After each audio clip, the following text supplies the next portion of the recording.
Welcome into another edition of Inside the Paint, a summer edition. He is Collyn Taylor. I am Mike Yuva. And Collyn, a lot has gone on since we last talked about Gamecock basketball. Of course, they have a new head coach in Lamont Paris, a new coaching staff, and a lot of new faces. Where do you want to begin? Because there's just a lot to talk about. Yeah, we can start with the staff. Obviously, Lamont Paris comes over from UT Chattanooga after two rough years to start his 5-year tenure, and then 3 really good years after that. So, kind of had to build the program up from scratch after taking it over, and got to the tournament. Obviously, comes here from there. He brings, all of his staff pretty much with him. Eddie Shannon and Tanner Bronson come over as assistant coaches who were on his staff over there with at UT Chattanooga. David McKinley, who was the third assistant, is now their director of player development and helping out over there. Brought in Tim Buckley from UNLV to be the third assistant. And then you have a lot of support staff roles from guys at Chattanooga. And then he brought in maybe one of the more, from a forward-facing perspective, one of the better hires, and Kerry Rich to help facilitate some things over the course of alumni and South Carolina roots and a lot of stuff like that. So very Chattanooga flavor to this staff. Lamont Paris being loyal to the people who were loyal to him at Chattanooga, with the seasoned vet and Tim Buckley and some pieces around it. So a lot to be determined. I think there's still a lot of unknown, obviously, as you enter the summer months with South Carolina basketball, but gotten some portal commitments. I have 2 scholarships left, and still plenty to figure out about this roster before we hit October for preseason practice, and then obviously November when the season gets cranked up.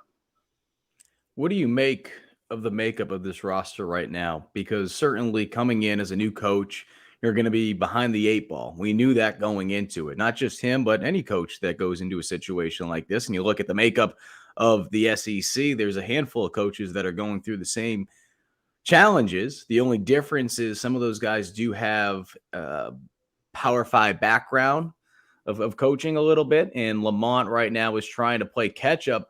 How difficult has that part of it been? But on top of it, how have they been able to overcome those challenges, like we said, that every team is facing when they do have a new head coach that comes in at this time of the year?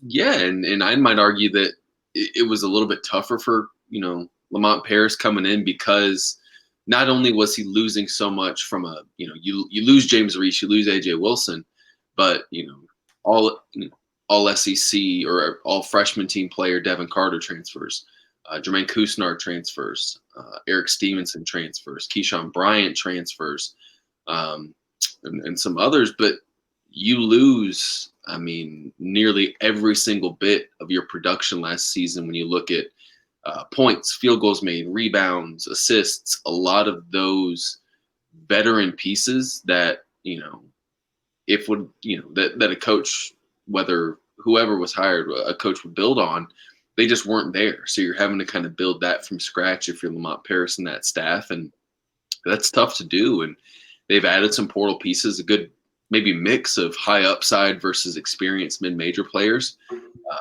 to come in and try to stabilize things. And they've, had some good portal pieces commit, and now it's just about rounding out that roster. But it's tough when you lose 75 to 80% of production in nearly every statistical category and a lot of experience in the SEC.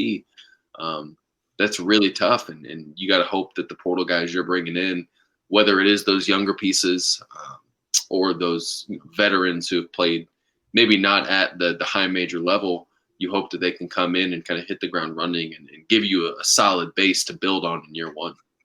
It seems like it was forever ago since Lamont got introduced as head coach, showed a lot of that personality, made some jokes about social media, made a Twitter. Since then, you've had the opportunity to run into him a couple times during these welcome home tours. What has been some of the things that have stood out to you from your conversations with him and kind of what he's trying to implement right now to get things to be a smooth transition for year one? Yeah, he's a really laid back guy. And he doesn't come off as maybe overly confident, but he's incredibly confident in his process, how he wants to run things. And that's going to be different than Frank Martin. That's going to be different than any other person that they might have hired. And different doesn't always mean bad. He's just Mhm. operating how he wants to operate, and very confident in his approach to developing guys, to building a roster, to building a program. And he's not really going to waver from it. He might adjust it here or there, but really it's going to be that same process. And he likes what they're doing. He feels really good about kind of the way things are going in recruiting in terms of the guys that they're looking at, not just in to round out this roster, but in the 23 and 24 classes. Uh, and so they'll see, but he's someone that's incredibly steadfast in how he wants to build this program because he's done it before at the mid-major level with Chattanooga, and he's hoping to kind of take it to South Carolina. And obviously, you need really good players to do it, but hope they can continue to develop and get South Carolina to a position where it's competing maybe a little bit more consistently for NCAA tournament berths. You mentioned this year's roster for those that have been, I don't know, just enjoying summer and have had struggles trying to keep up with where the roster is currently at right now. How many spots are available, and what can you tell us about what they're trying to do to be able to fill those spots? Yeah, so they have two scholarship spots left to go.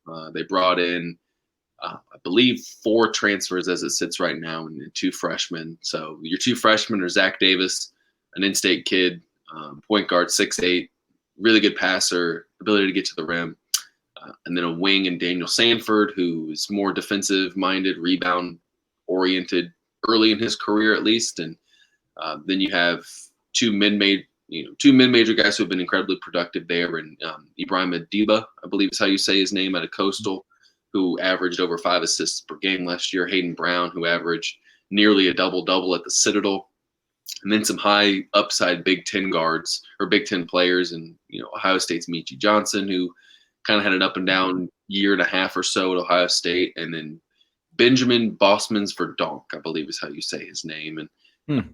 a big man out of Illinois who kind of got stuck behind some really good players and just never tapped into some of that potential. So those are kind of the guys coming in. And if you're South Carolina, you're probably looking to fill out the roster with at least one more big man and maybe a guard/wing, depending on kind of what happens. So that's kind of how I look to maybe fill the roster out. But Lamont Paris has said at a welcome home stop talking to the media that they might keep one scholarship open going Hmm. into the year and just maybe see what happens mid-year and see if they can't bring somebody in December or January and get them into a situation where maybe it benefits South Carolina and the player to come in mid-year out of the portal or something like that. So that's kind of where things sit right now with the roster. There's still obviously some question marks to answer there, but there's a good base, and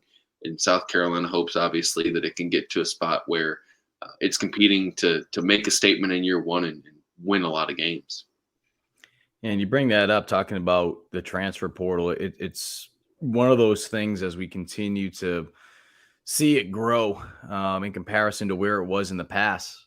Even though there was a deadline that has come and gone, you can still be able to go to a new team later on. You just had to enter by a certain date. So that is just something to keep in mind. And that's why it's not unusual. It's not super rare. It's not super, I'd say, usual, but it's not as uncommon as it may seem for these things to continue to pop up as we've seen over the last couple of years.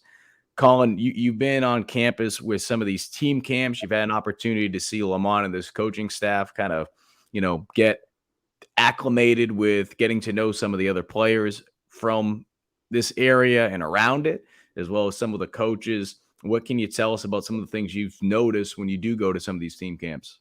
They're really from the top down. Lamont Paris to his assistants, trying to get to know these coaches, get to know the in-state players, and it's less about, oh, well, this coach has a top 25 prospect on his team. We need to really get to know him.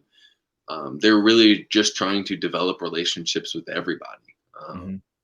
And it doesn't have to be just because they want to go recruit this kid 2 years from now, or they want this or that or the other. They just want to develop that relationship, really get to know these coaches that coach in South Carolina and obviously in North Carolina, Georgia, the surrounding areas. But they're putting an emphasis on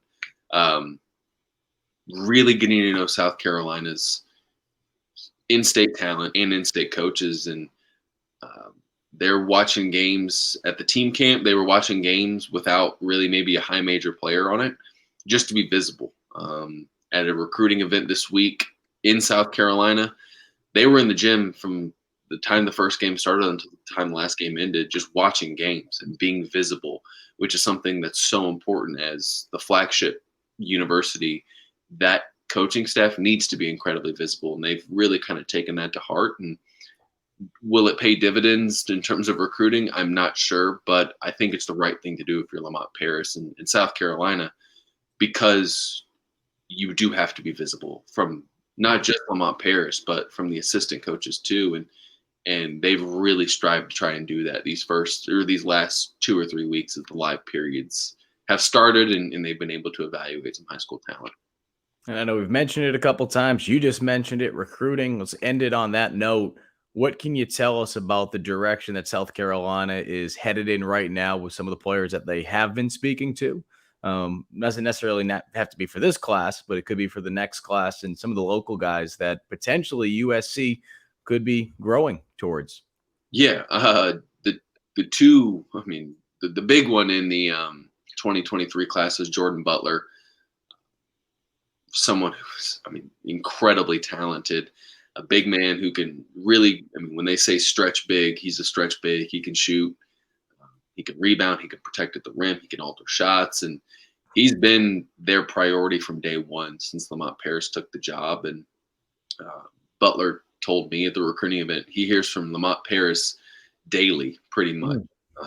One of the first offers Paris extended, they really want him, and he knows that they're prioritizing him because Lamont Paris is handling that recruitment. That's someone that's really putting an emphasis on that. And Lamont Paris was the only head coach in Rock Hill watching him this weekend. So that's something that he certainly noticed. And that's one. He'll probably, he's planning on taking an official visit to South Carolina at some point. He doesn't have a date for it, but he knows South Carolina will get one of his 5. Collyn Murray-Boyles is a forward who just picked up a South Carolina offer. The Gamecocks are going pretty hard after him. They're recruiting him, pretty heavily. And same with obviously the 2024 kids of Cam Scott, a top 25 guy, and KJ Green, another top 50 guy. All picked up offers from South Carolina, and all are KJ Green probably coming on campus in July for an unofficial, and Cam Scott, we're recording this on Tuesday, will be in more than likely Wednesday for an unofficial visit just to meet with the staff and get to know them a little bit more. So those are the big ones. And as the summer continues and these live periods go on, you'll probably see more guys start to pop up on recruiting boards and get a sense of where South Carolina is going with recruiting over these next 2 or 3 classes. Well, that's the latest on Gamecock basketball, a summer edition of Inside the Paint. He is Collyn Taylor. I am Mike Yuba. Be sure to keep it locked into Gamecock Central for all your updates and maybe some new recruiting news from Collyn Taylor, perhaps over the next couple days and weeks, as USC perhaps will fill at least one of those 2 spots. Collyn, appreciate you taking the time, bud. Awesome. Take it easy, y'all.